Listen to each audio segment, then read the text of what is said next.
Gino Park stood at the observation deck of New Busan Colony, watching the purple sunrise paint the sky of Kepler 442b. The twin suns always made mornings beautiful here, casting strange shadows across the mining platforms that stretched to the horizon. He sipped his coffee and checked his daily reports on the tablet in his hand. 8 years. 8 years since 50,000 people left Earth to build a new life on this distant world. 8 years since they last heard from home. The communication relays had failed 3 years ago. One by one, the massive satellites that carried messages between Earth and the outer colonies went silent. Gino had sent repair teams to fix them, but space was dangerous and the equipment was old.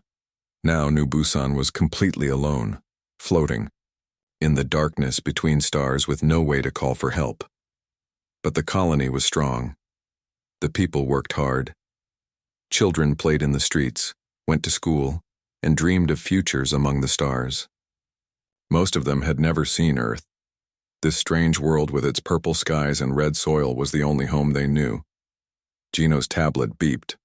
A message from Woo-Sung Lee, the head of mining operations. The morning shift had started early again. The miners were good people. They worked hard to dig the rare metals that would one day buy passage to other worlds for their children. If the communication relays ever worked again. He walked through the colony's main street. Shopkeepers opened their doors and waved good morning. Children ran past him toward school, their laughter echoing off the metal buildings. Everything looked normal and peaceful. At the medical center, Dr. Hana Kim was already treating the night shift workers who had minor injuries. She was a small woman with kind eyes and steady hands. The colony was lucky to have her. When someone got hurt in the mines or farms, Hana always fixed them up and sent them home to their families. Morning. Gino, she called out. The Johnson family had their baby last night, a healthy boy. Gino smiled. New life was always good news in a place so far from home. That makes 312 births since we arrived, he said. We're growing. Growing and thriving, Hana agreed. Though I do worry about the medical supplies. We're running low on some important medicines. Add it to the list, Gino said. When the relays work again, we'll order everything we need from Earth, if the relays ever worked again. At the communication center, Mira Cho was doing her daily check of all the equipment. She was young and smart, always trying new ways to reach the outside universe. Every morning, she sent the same message into space. This is New Busan Colony on Kepler 442b. Does anyone hear us? Please respond. No one ever answered. Anything today? Gino asked, though he knew what the answer would be. Mira shook her head. Nothing, but I'm not giving up. Maybe tomorrow. Someone will hear us, Gino admired her hope. He tried to stay hopeful too for the sake of everyone in the colony. As the administrator, people looked to him for leadership and confidence. He couldn't let them see his fears that they were truly alone, that Earth had forgotten them, that if anything bad happened, no one would come to help. The day passed like most others. Workers went to the mines and farms. Children attended classes. Families had dinner together and watched movies on old Earth entertainment systems. The colony felt safe and normal, but everything changed at sunset. Taik Nam, the security chief, called Gino on the emergency channel. Taik's voice was tight with worry. Gino, you need to get to the command center right now.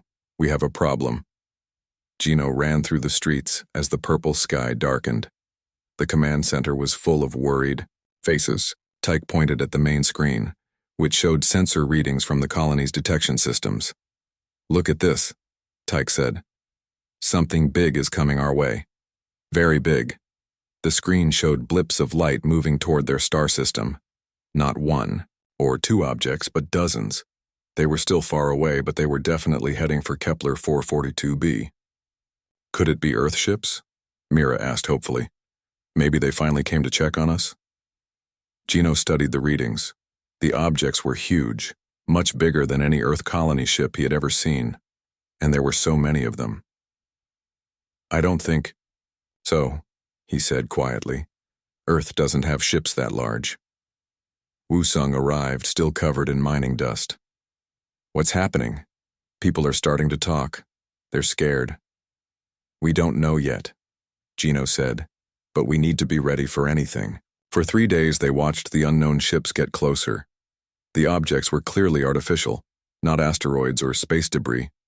Someone had built them, and whoever it was had technology far beyond anything humans possessed. On the 3rd day, the ships arrived.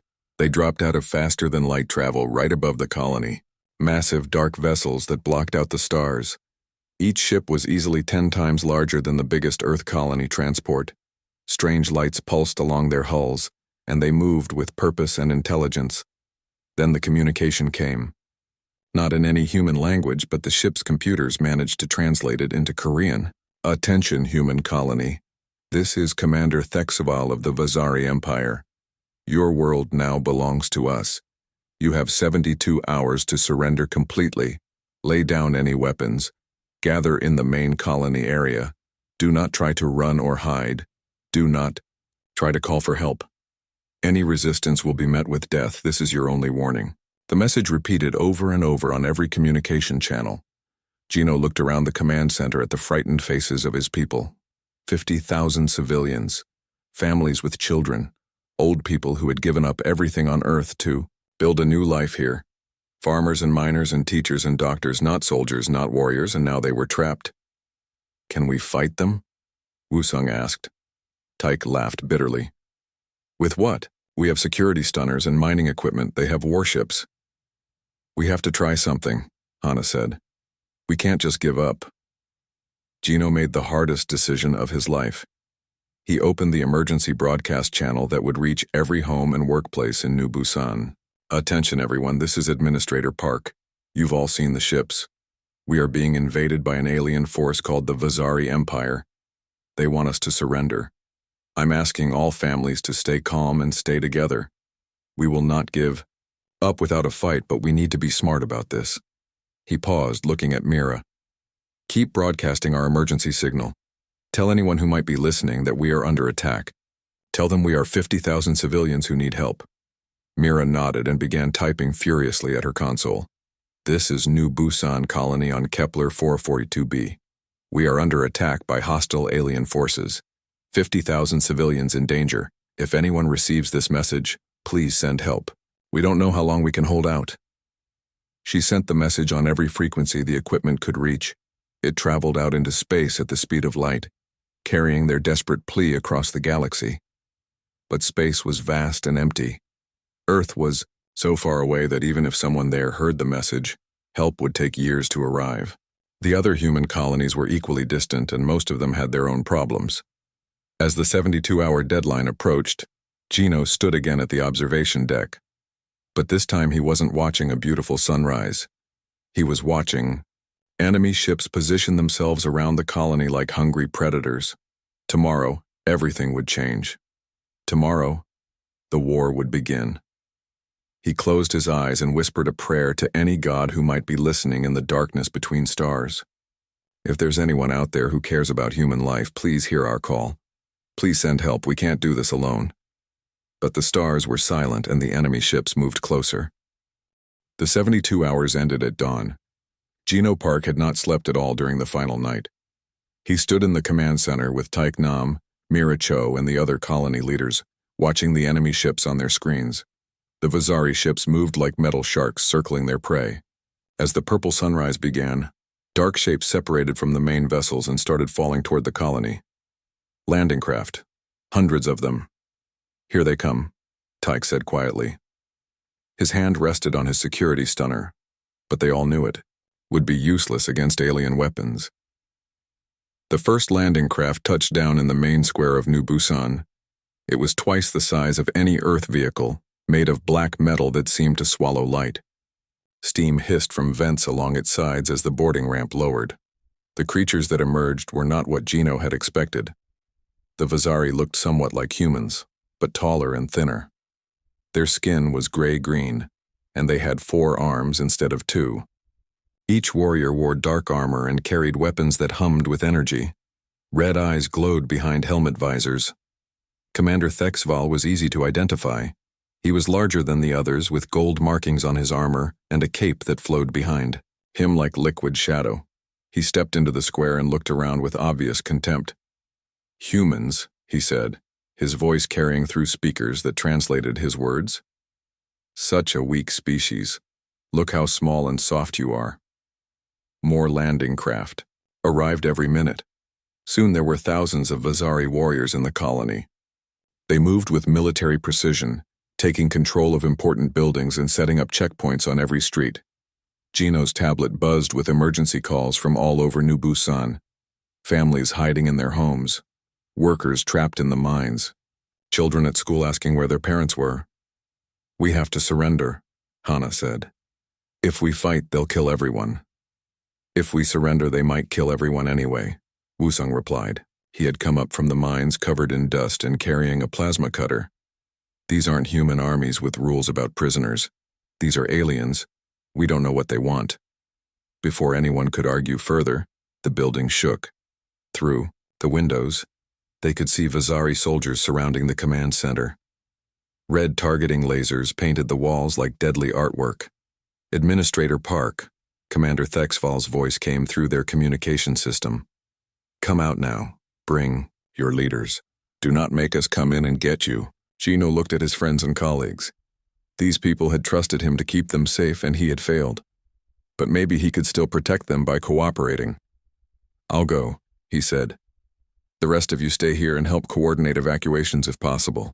"I'm coming with you," Tech insisted. "You're not facing them alone." They walked outside together, hands raised to show they carried no weapons. Commander Thexval stood in the center of a circle of alien warriors. Up close, he was even more frightening. His red eyes seemed to look right through them. "So you are the leader of this pitiful colony," Thexval said. "Good. It will make things simpler. Here are your new rules. All humans will report to the main square within 1 hour. You will be sorted into work groups and housing areas. Anyone who disobeys will be killed immediately. Anyone who tries to hide will be killed immediately. Anyone who tries to fight will be killed immediately. Do you understand?" "I understand," Gino said. His voice was steady, but inside he felt sick with fear. "What do you want from us? Why are you doing this?" Thexval laughed, a sound like metal scraping against metal. "Your planet has resources we need. Your people will work our mines and farms until you die. Then we will bring more slaves from other worlds. This is how the Vazari Empire grows strong." "These people are families," Gino said. "Children, old people. They're not soldiers or criminals. They came here to build a peaceful life. Peace is for the weak," Thexval replied. "Strength takes what it needs. Your people will learn to serve, or they will die. There is no third choice." Within hours, the aliens had rounded up almost everyone in New Busan. Families were separated. Men went to one area, women to another, children to a third. The elderly and sick were pushed into a fourth group that everyone tried not to think about too much. Hana's medical center became a prison for the colony's leaders and skilled workers. Gino found himself locked in a small room with 20 other people, including Wusung and several mine supervisors. "They're taking the children to the old warehouse district," whispered Kyungsoo Park, a mechanic who had been caught trying to hide supplies. "I saw them loading kids onto transport vehicles." "What about the elderly group?" someone asked. No one answered. They all knew, but not everyone had been caught. The colony was large, and the Vazari didn't know all the hidden places. Some people had escaped into the mining tunnels before the aliens could find them. 14-year-old Jae-won Kim was one of the lucky ones. He had been walking home from school when the landing craft arrived. Instead of running toward his house, he had run toward the old mining complex where his father sometimes worked late shifts.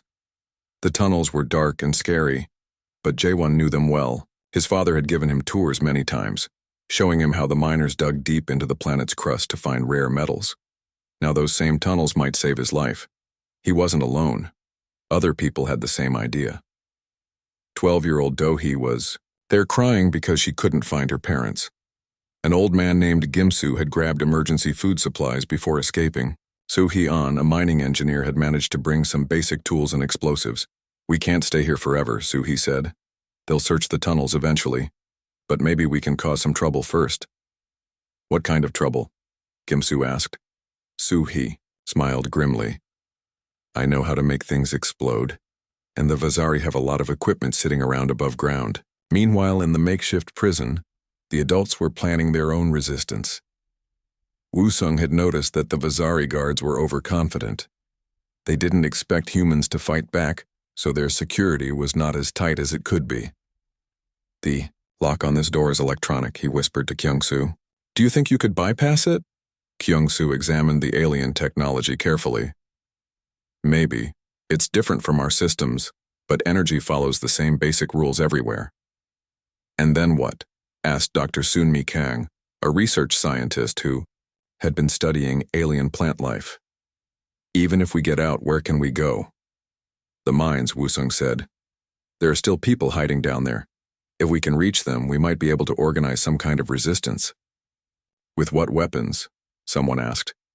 "Mining equipment, industrial chemicals, our knowledge of the colony's systems." Woo-sung's eyes were hard. "These aliens think humans are weak. Let's show them they're wrong." 3 days after the invasion began, Soo-hee and the other tunnel refugees struck their first blow. Using mining charges and careful timing, they destroyed the main landing pad where most of the Vazari ships were refueling. The explosion lit up the night sky. Alien aircraft tumbled to the ground in flames. Secondary explosions followed as fuel tanks caught fire. Commander Thexaval was furious. He had never seen a conquered species fight back so effectively. Most worlds surrendered completely after the first show of force. "Find the ones who did this," he ordered his soldiers. "Search every building, every cave, every tunnel. When you find them, bring them to me alive. I want to make an example." But his second-in-command, Sub-Commander Vextar, was worried. "Commander, perhaps we should request additional troops. These humans are more organized than our intelligence suggested." "Additional troops?" Thexval's voice was dangerous. "You think I cannot control a colony of farmers and miners? Find the rebels and crush them. That is an order." The next morning, the aliens began their retaliation. They selected 100 prisoners at random and executed them in the main square. Families were forced to watch as their loved ones were killed with energy weapons that left nothing but ash. Hana was made to watch from her prison in the medical center. She saw friends and neighbors die, and she felt something break inside her heart. These aliens didn't just want to conquer humans. They wanted to destroy their spirit. But they had miscalculated. Instead of breaking human resistance, the executions made it stronger. Even the most peaceful colonists began to think about fighting back. That night, Kyung-soo successfully bypassed the electronic lock. Woo-sung, Jino, and 15 other prisoners escaped into the darkness. They made their way through service tunnels toward the mining complex, avoiding Vazari patrols. In the deep tunnels, they found over 200 people hiding in the darkness. Families, workers, even some of the children who had escaped the roundups. They had food and water for maybe a week, but they also had something more valuable: hope. "We can't hide forever," Jino told the group, "but we can make the aliens pay for every day they stay on our world." "How?" asked a mother holding her young. Sun Woo-sung stepped forward with a bag full of mining equipment. "We know this planet better than they do. We know every tunnel, every weak point in their defenses. And we have industrial explosives, plasma cutters, and heavy machinery." "They have energy weapons and armor," someone pointed out. "Then we don't. Fight them directly," Soo-hee said. She had become the unofficial leader of the sabotage operations. "We hit their supplies, their equipment, their communication systems. We make them afraid to leave their ships." 5 days had passed since the Vazari invasion began. Commander Thexaval stood on the bridge of his command ship, staring down at the colony that should have been completely under his control by now. Instead, explosions lit up different sections. Every few hours, his soldiers reported finding empty tunnels where rebels had been moments before. Equipment disappeared. Supply convoys were attacked. How many humans are still fighting? He demanded from Sub-Commander Vextar. Unknown, sir. Our estimates suggest between 200 and 500 active rebels, but they move through underground tunnels we cannot map. They know the terrain better than we do. Thexval's forearms gestured angrily. 500 primitives with mining tools are making the Vazari Empire look weak. This is unacceptable. Sir, the communications officer interrupted. High Admiral Corex is requesting immediate contact. Thexval grimaced. Corex was his superior, and the High Admiral did not tolerate failure. The communication screen flickered to life, showing a massive Vazari with silver armor and cold yellow eyes. Explain to me, Corex said without greeting, why this simple colony operation has taken 5 days when it should have taken 5 hours. The humans are more organized than expected, High Admiral, but we have the situation under control. Do you? My sensors show continued resistance activities. I'm sending additional forces to assist you. Try not to embarrass the Empire further. D2. Communication ended abruptly. Thexval snarled and turned back to his displays. More ships were already approaching the system, 3 heavy cruisers with additional troops. The High Admiral himself was coming to oversee the operation. Deep in the mining tunnels, Geno Park received reports from the resistance cells scattered throughout the colony. The news was mixed. They had successfully destroyed several Vazari, supply depots, and damaged numerous vehicles. But the aliens were adapting, increasing patrols and using heavier security. We can't keep this up much longer, Wusung said. He looked tired and dirty like everyone else hiding in the underground maze. They're bringing in more ships, more soldiers. Then we hit them harder, Suhi replied. She had become their demolitions expert, turning mining charges into weapons of war. I've been studying their landing craft.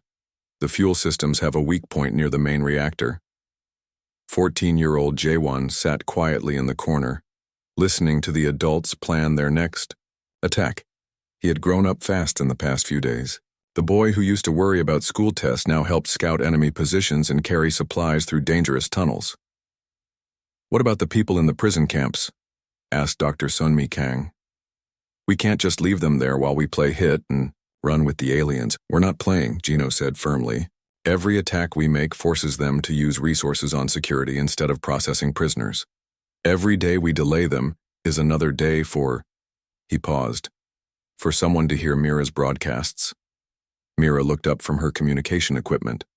Still no response to our messages, but I'm not giving up. Someone out there has to be listening. What they didn't know was that someone was listening. Far out on the edge of the star system, beyond the range of Vazari sensors, 12 sleek black ships moved through space at impossible speeds. They had been traveling for weeks, following a desperate signal that had reached them across the galaxy. Captain Riley Hayes stood on the bridge of the lead vessel, studying tactical displays of the Vazari fleet. She was a tall woman with sharp eyes and graying hair, wearing the dark blue uniform of Earth Defense Force. Mixed Korean and American heritage showed in her features, and her call sign Ghost Leader was painted on her helmet. Analysis, Lieutenant Park, she said to her tactical officer. Lieutenant Commander J. Park, Geno's nephew who had been presumed dead in a training accident 2 years earlier, worked at his console with practiced efficiency. 47 Vazari, ships in various classes. Estimated 15,000 enemy troops on the ground. Colony population down to approximately 41,000 from our original count of 50,000. Captain Hayes felt cold anger at those numbers. 9,000 people dead. Men, women, children. Civilians who had only wanted to build a peaceful life among the stars. Orders from Admiral Shin? She asked her communications officer. Standard. Rescue protocol, ma'am. Extract maximum civilian population and eliminate hostile forces. Hayes nodded grimly. Signal the fleet. Implement silent running. Full stealth approach. We go in at dawn. The Earthships seemed to simply vanish from space. Advanced cloaking technology, developed in secret over decades, made them invisible to Vazari sensors. While the aliens congratulated themselves on their easy conquest, humanity's finest warriors moved closer. On the surface, The resistance was preparing their most ambitious attack yet. Kyungsoo Park had managed to modify several mining vehicles into crude but effective fighting machines. Plasma cutters had been turned into weapons. Industrial chemicals had become explosives. "The aliens are getting comfortable," Soo-hee observed. "They think they've won. Tonight we remind them they're wrong." The attack began at midnight. Explosions erupted across 3 different Vazari camps simultaneously. Modified mining vehicles charged out of hidden tunnels, their improvised armor protecting the drivers as they fired stolen alien weapons. Jaewon and several other young colonists used their small size to crawl through ventilation systems and plant explosives inside alien buildings. They moved like ghosts through the colony they had grown up in, striking at their enemies and vanishing before retaliation could come. Commander Thexval watched the attacks from his command ship and felt something. He had rarely experienced uncertainty.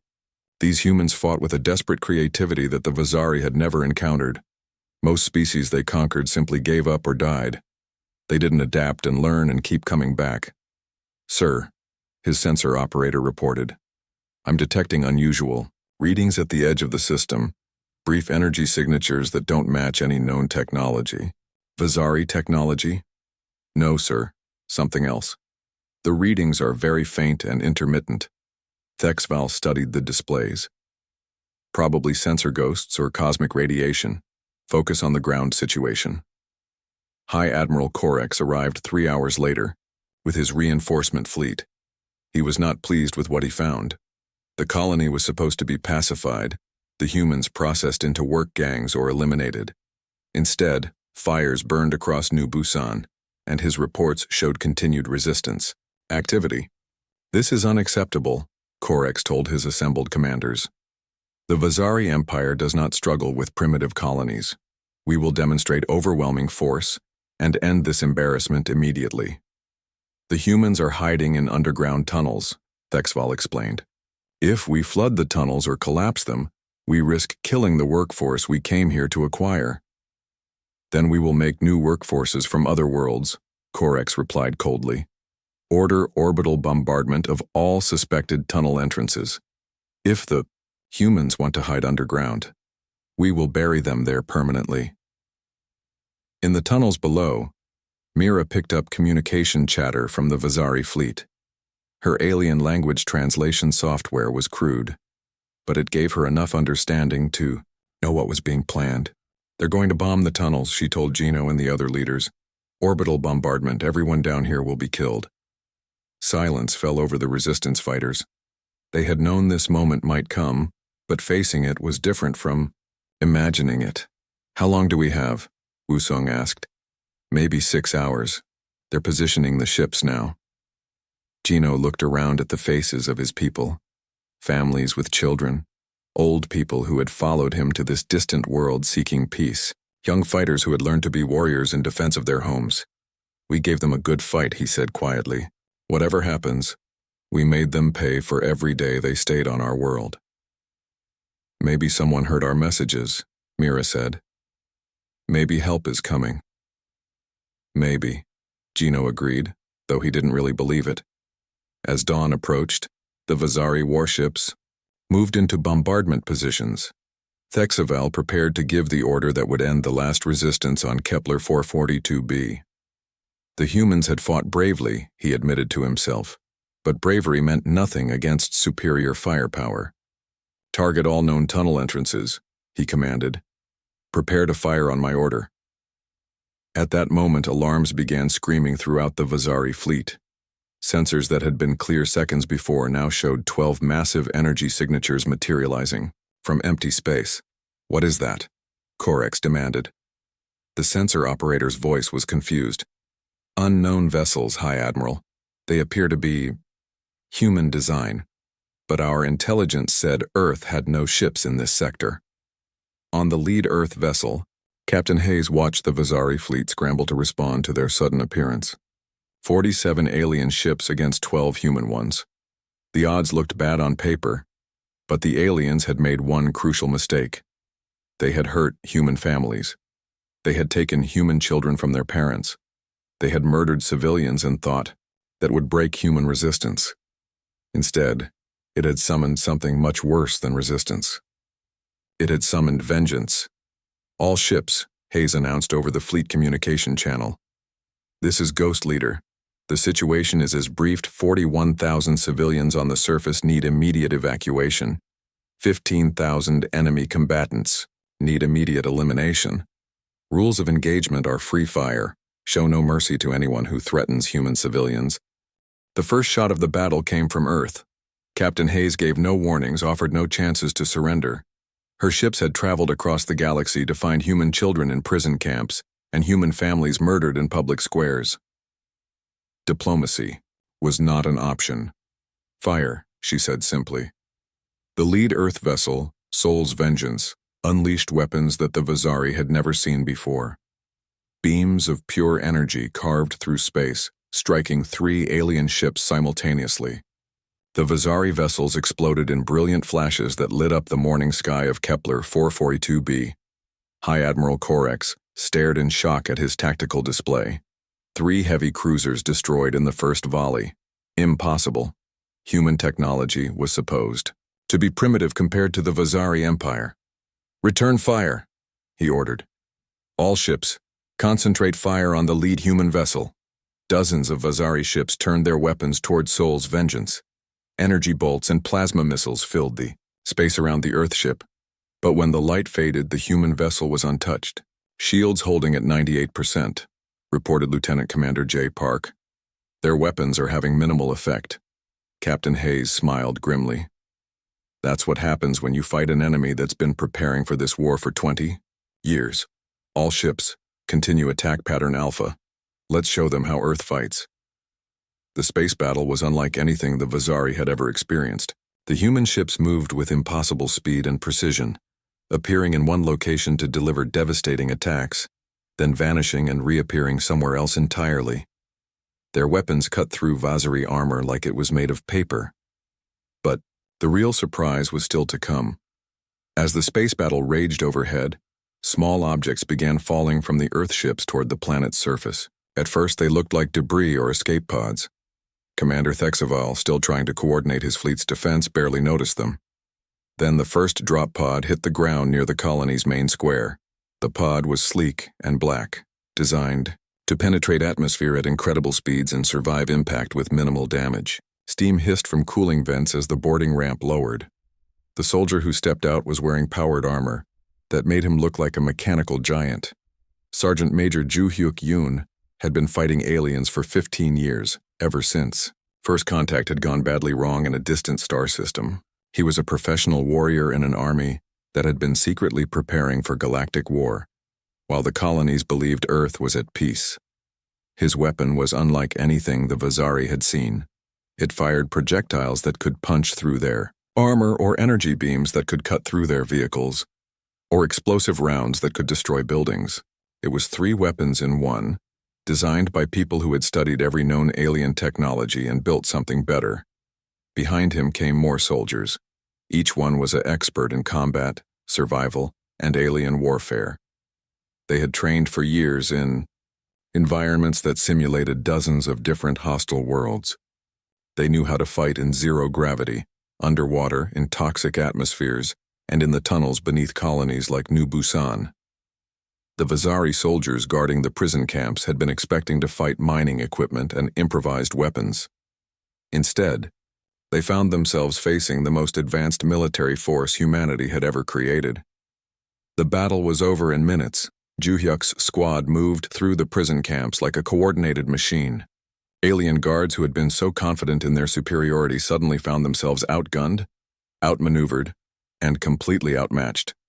Vazari forces in prison camp Alpha neutralized, Ju Hyuk reported over the communication channel, beginning civilian evacuation procedures. Similar reports came from teams across the colony. Captain Min-hee Park, a combat medic, was setting up field hospitals to treat wounded colonists. Private Hejun Lim was systematically destroying every piece of Vazari equipment he could find with surgical precision explosives. But the most important mission belonged to Lieutenant Naeon Song and her reconnaissance team. Their job was to locate and extract the colonial resistance fighters who were still hiding in the tunnel system. New Busan resistance, This is Lieutenant Song of Earth Defense Force. We're coming down to get you. Stay in your current positions and prepare for immediate evacuation. In the tunnels, Gino Park could barely believe what he was hearing. Not only had help arrived, but it sounded like Earth's military was winning the battle above ground. How is this possible? Wusong asked. 12 ships against their entire fleet? Mira was monitoring communication channels from both sides of the battle. Earth's technology is far more advanced than we knew. It's like they've been preparing for this war for decades. What they didn't know was that Earth had indeed been preparing. The first contact with alien civilizations had happened 20 years earlier, and it had been a disaster. An Earth exploration ship had encountered a Vazari patrol and barely escaped, to bring news of hostile aliens to the home system. Since then, Earth had been secretly building the most advanced military force in human history. They had studied captured alien technology, developed new weapons and defenses, and trained elite soldiers for the war they knew was coming. The colonies had been kept in the dark to prevent panic. Earth's official position was that contact with alien life was still theoretical. Meanwhile, they built a fleet of stealth warships and waited for the day when human civilians would need protection. That day had finally come. Above the colony, the space battle was turning into a massacre. Admiral Hyunwoo Shin, commanding the Earth fleet from Seoul's Vengeance, watched Vazari ships explode one after another. His weapons were designed specifically to penetrate their defenses. His shields were built to resist their attacks. Status report, he requested. 31 enemy vessels destroyed, his tactical officer reported. 16 remaining. No damage to our ships. What about ground operations? All prison camps liberated. Civilian evacuation in progress. Resistance fighters being extracted from tunnel systems. Admiral Shin nodded. The mission was proceeding exactly as planned. But he knew this was only the beginning. Word of this battle would reach other Vazari fleets. Earth would need to be ready for a much larger war.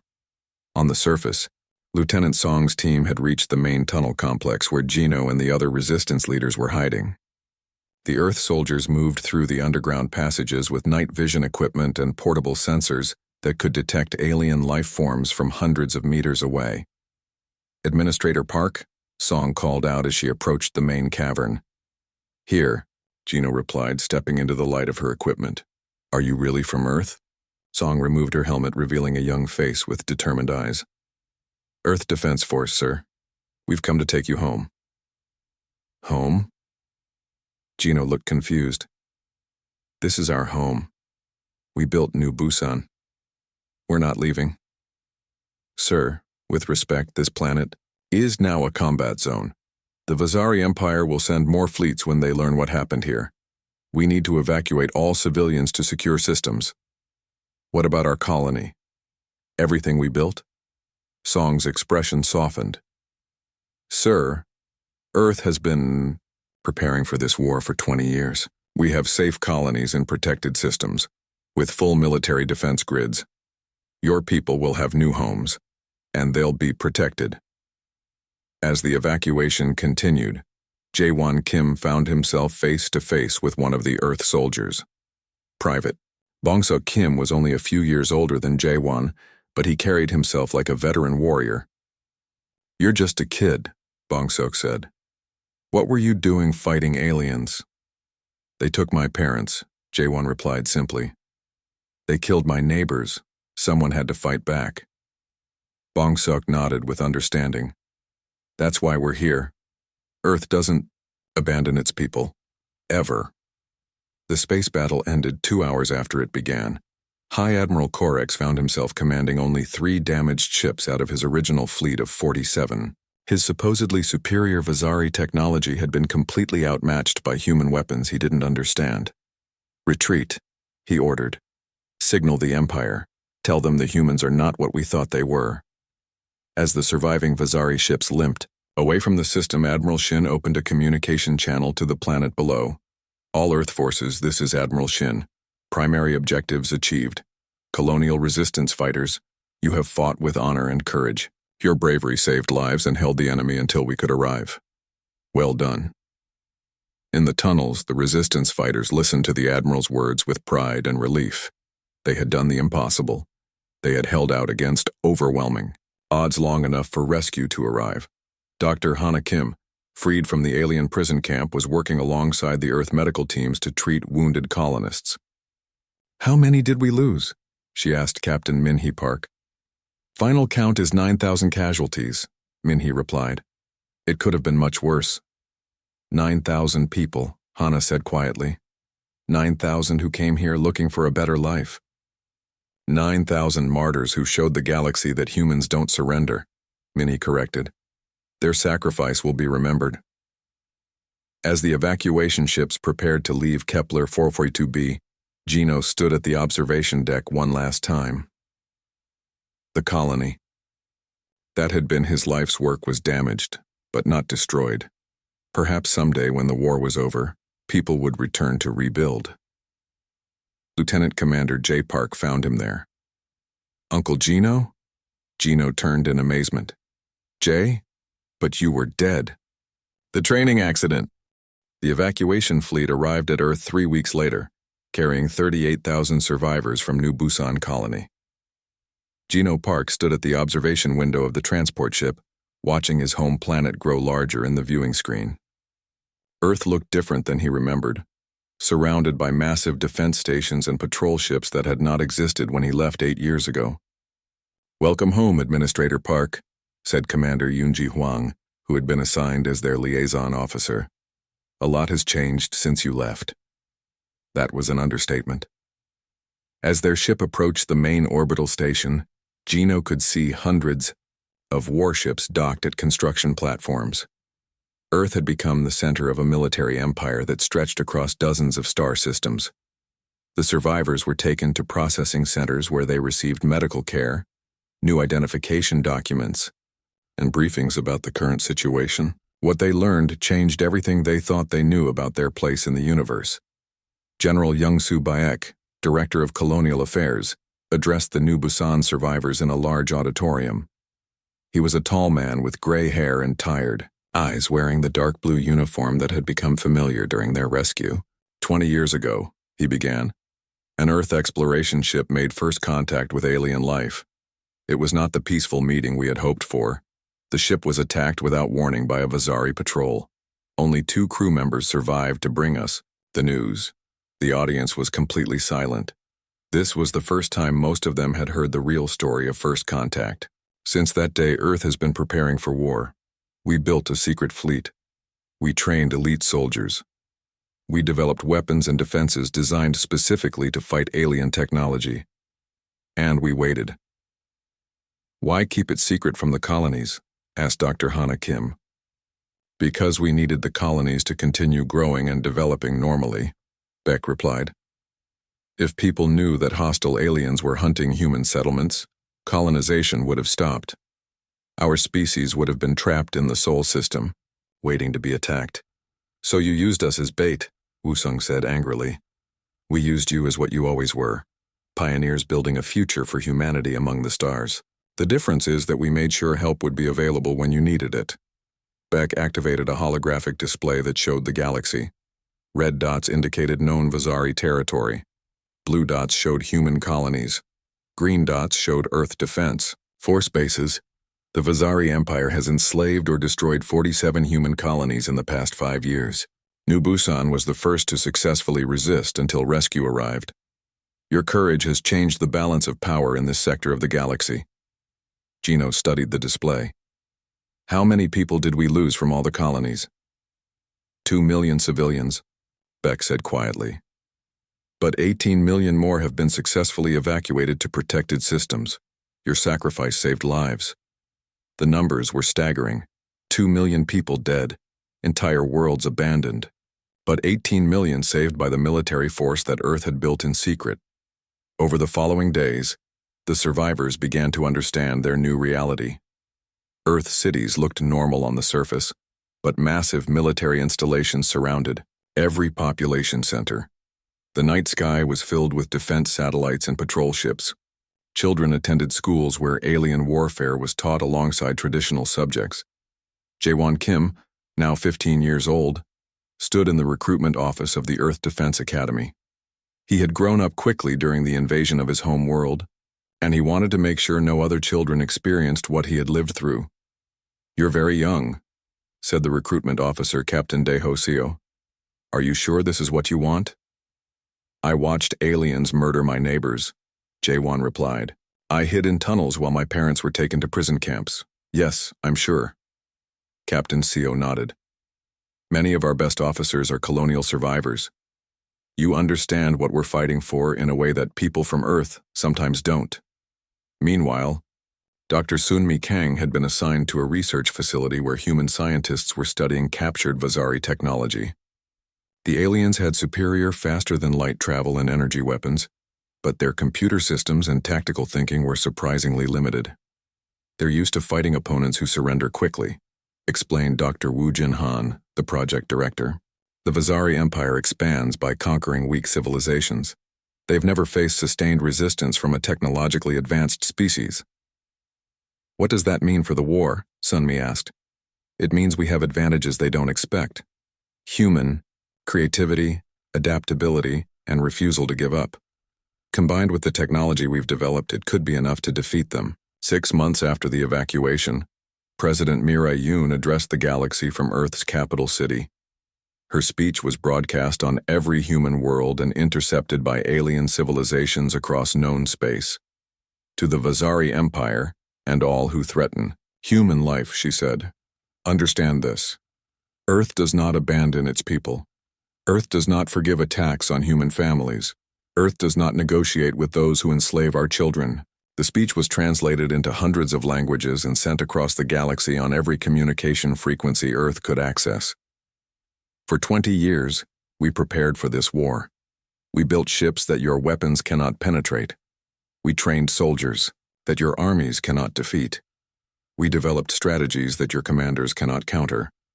We did this because we knew that someday, someone would threaten our people among the stars." In the Vazari capital system, Supreme Commander Zek Thul watched the human transmission with growing unease. Intelligence reports from the New Busan battle described human technology far beyond what the Empire had expected. Ships that could cloak completely. Weapons that cut through Vazari armor like tissue. Soldiers who fought with precision and creativity that traditional Imperial tactics could not handle. "How many ships does Earth have?" he asked his intelligence officer. "Unknown, Supreme Commander. Our estimates range from 200 to over 1,000 vessels. They appear to have been building this fleet for decades while maintaining complete secrecy." Zekthul studied tactical displays showing human expansion throughout the galaxy. The species that had seemed like easy prey 20 years ago had become something much more dangerous. "Order all fleet commanders to avoid human systems until further notice. We need to reassess our strategy." On Earth, Fleet Admiral Sang-hoon Park was coordinating what military planners called the Great Hunt. Every Vazari ship and base that could be located was being systematically destroyed by Earth Defense Force strike teams. The hunting fleet was led by Admiral Hyunwoo Shin, now commanding over 200 ships from his flagship Seoul's Vengeance. His orders were simple. Find every human colony under Vazari control and liberate it. Find every Vazari military installation and destroy it. Show the galaxy that attacking human civilians carried a price that few species could afford to pay. Captain, Riley Hayes commanded the reconnaissance force that located targets for the main fleet. Her stealth ships could penetrate deep into enemy territory undetected, gathering intelligence and coordinating with local resistance movements. Ghost leader to Admiral Shin, she reported after a mission to the Centauri sector. Located 3 more prison colonies with human survivors. Total population approximately 60,000. Request immediate Liberation Fleet. Liberation Fleet dispatched, Shin replied. ETA 6 days. Maintain surveillance until we arrive. This pattern repeated. Across the galaxy, Earth forces would appear without warning at Vazari installations, destroy all military resistance, evacuate human prisoners, and disappear before reinforcements could arrive. The aliens who had seemed invincible just months before were now afraid to leave their strongest defended systems. Other alien civilizations began to take notice. Species that had been conquered or threatened by the Vazari Empire sent secret communications to Earth, offering information and assistance. The humans who had appeared to be primitive newcomers were revealing themselves as potential galactic power. A year after the liberation of New Busan, Gino Park found himself working as colonial liaison for the Earth Defense Force.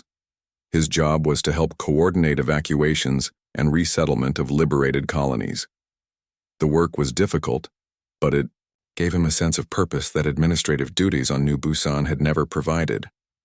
Status report from the Kepler sector, his assistant Kyung-Soo Park, now a civilian contractor helping design colonial defense systems, handed him a tablet with the latest updates. 15 more colonies liberated this month, Gino read. Population recovered, 93,000. Vazari installations destroyed, 47. The numbers were encouraging, but Gino knew they represented enormous human suffering. Each liberated colony meant thousands of people who had endured months or years of alien occupation. Dr. Hana Kim had established a medical center specializing in treating survivors of alien occupation. The psychological trauma was often as severe as physical injuries. Children who had watched their parents murdered, adults who had been forced to work as slaves, families torn apart and scattered across the galaxy. The important thing, she told her patients, is that you survived. You held on long enough for help to arrive. Earth never forgot you. 3 years after New Busan, the war reached a turning point.